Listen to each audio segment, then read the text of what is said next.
Usually people are sent to jail to change their ways. But today we're going to tell you about a criminal who only became more dangerous after his time behind bars.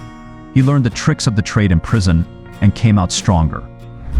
But how did this ordinary waitress from Moscow transform into one of the most feared criminals in the world? Who is this shadowy figure? How did he become such a powerful force, spreading fear across Russia and beyond? What secrets did he learn in jail that made him unstoppable? Join us as we delve into the mystery of this mastermind and his rise to power. Don't forget to subscribe and hit the like button for more thrilling stories from Top Tier Countdown. Early life. Growing up in turmoil. Sergey Mikhailov, an ordinary waiter serving tables in Moscow, was born on February 7, 1958. In his town, theft wasn't considered a big deal. In fact, in those days, the real troublemakers were often the very people tasked with enforcing the law, the police officers and officials who oppressed anyone daring to challenge the communist regime. Despite living a simple life, Sergey worked hard as a waiter in various restaurants across Moscow. However, the wages he earned barely covered his expenses. Faced with the harsh reality of financial struggles, Sergey couldn't resist the temptation of easy money. So, he took a different path, stepping into the world of petty theft. Early career. First steps into crime. Mikhailov kicked off his shady career with theft and fraud, proving himself quite adept at dodging the law. He slipped through the fingers of the police several times, boosting his confidence in his criminal abilities. But in 1984, luck turned its back on him. At just 26, he found himself behind bars, sentenced to 6 months in a harsh Russian prison camp known as a gulag.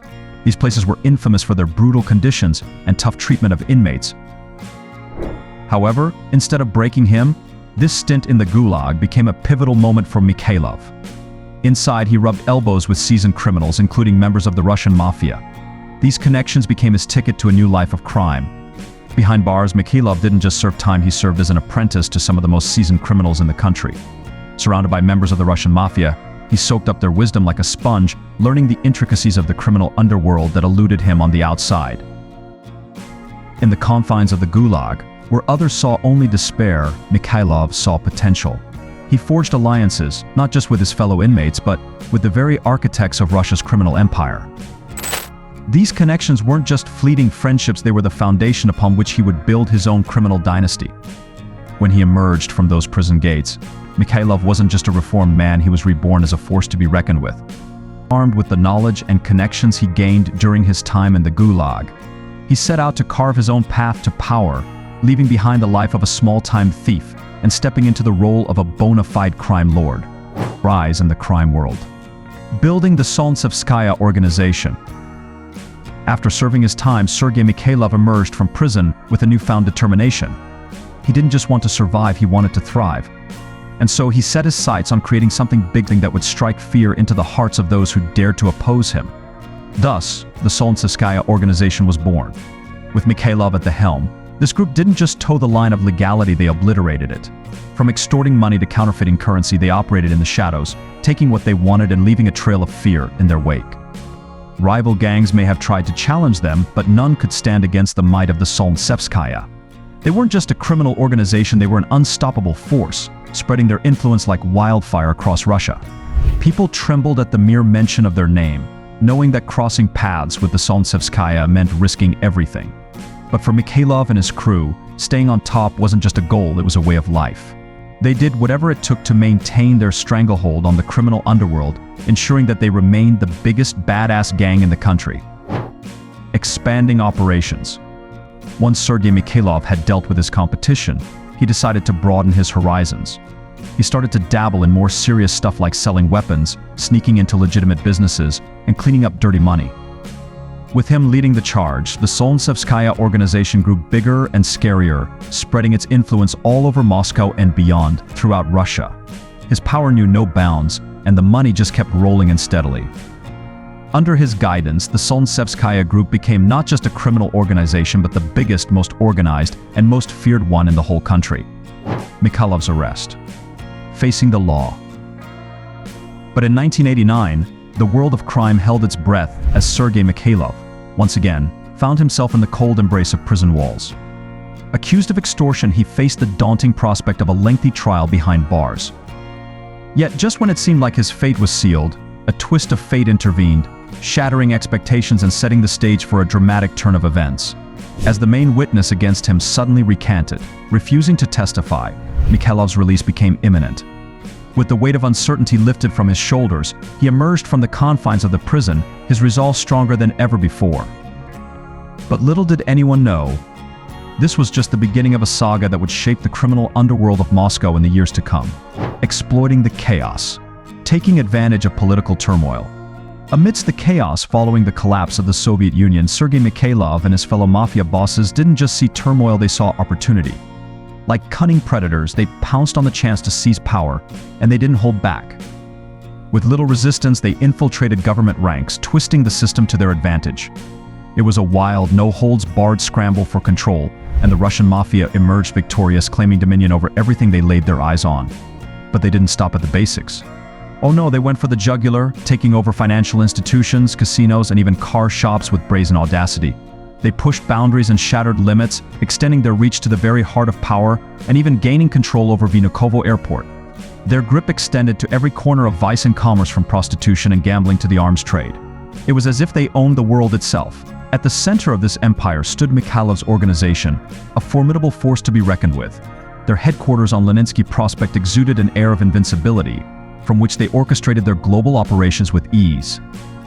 They were untouchable, their influence stretching far beyond the borders of Russia, into the very fabric of international crime, expanding worldwide, spreading influence globally.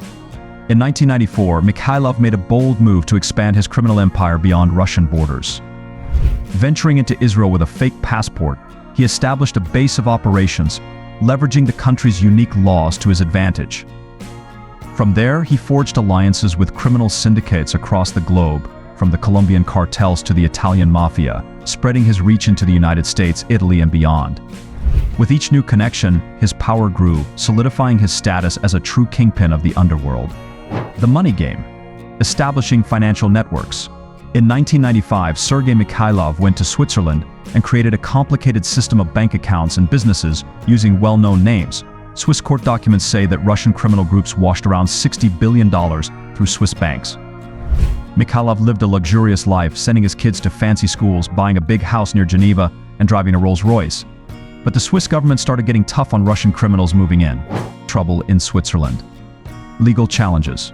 In October 1996, Swiss cops caught Sergey Mikhailov and accused him of running a criminal gang, using fake papers and breaking property laws.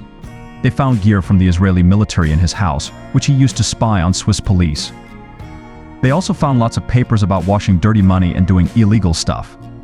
Even though he said he wasn't involved in crime, they locked him up in a Swiss jail until his trial. Swiss prison ordeal. Eliminating threats. Thrown into a Swiss jail, Mikhailov's time behind bars was anything but idle. Determined to eliminate any evidence against him, reports surfaced of mysterious deaths linked to his case of father and son in the Netherlands, another individual in Amsterdam. Even the head of Moscow's police department fled to Switzerland, citing fear of reprisal from Mikhailov's associates. Journalists who dared to shine a light on his activities found themselves facing chilling threats to their lives. The trial. Facing the charges. As Mikhailov's trial finally commenced in November 1998, the courtroom buzzed with anticipation. With 80 witnesses slated to testify, the stakes couldn't have been higher. Yet, despite the mountain of evidence against him, Swiss prosecutors struggled to prove his guilt, hindered by the lack of cooperation from the Russian government. Victory in the Swiss case. Acquittal and return. In a stunning turn of events, Mikhailov wasn't found guilty of the worst crimes, but they did say he did something wrong. Since he already spent 2 years in jail, he didn't have to go back.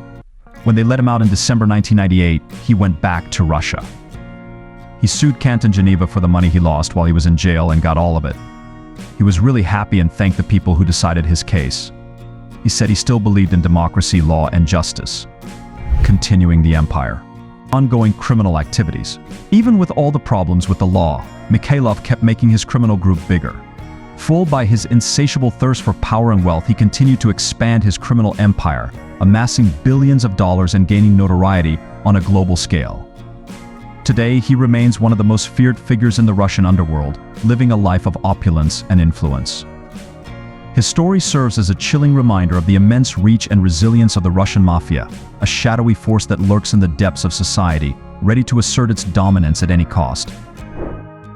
As we draw the curtains on Sergey Mikhailov's chilling saga, one can't help but shudder at the thought of such a formidable criminal prowling freely amongst us. Despite the harrowing tales of his exploits and the shadow of legal troubles looming over him, Mikhailov continues to walk the streets, a menacing specter haunting the collective consciousness. The question gnaws at our minds: how can such a dangerous individual roam unabated, his criminal empire untouched by the long arm of the law? And what if, by some twisted turn of fate, he were to face imprisonment once more? Would it not only serve to embolden him further, transforming him into an even more formidable adversary? With each passing day, the tension mounts as we ponder Mikhailov's next move. Will he continue to tighten his grip on the underworld, or will justice finally catch up with him? The stakes have never been higher, and the implications of his actions reverberate far beyond the confines of his criminal empire. Join us as we navigate the treacherous waters of organized crime, unraveling the mysteries of Sergey Mikhailov's reign of terror. Don't forget to like, share, and subscribe to our channel for more spine-chilling tales from the darkest corners of the criminal underworld. And remember, in the shadows where Mikhailov lurks, danger lurks at every turn.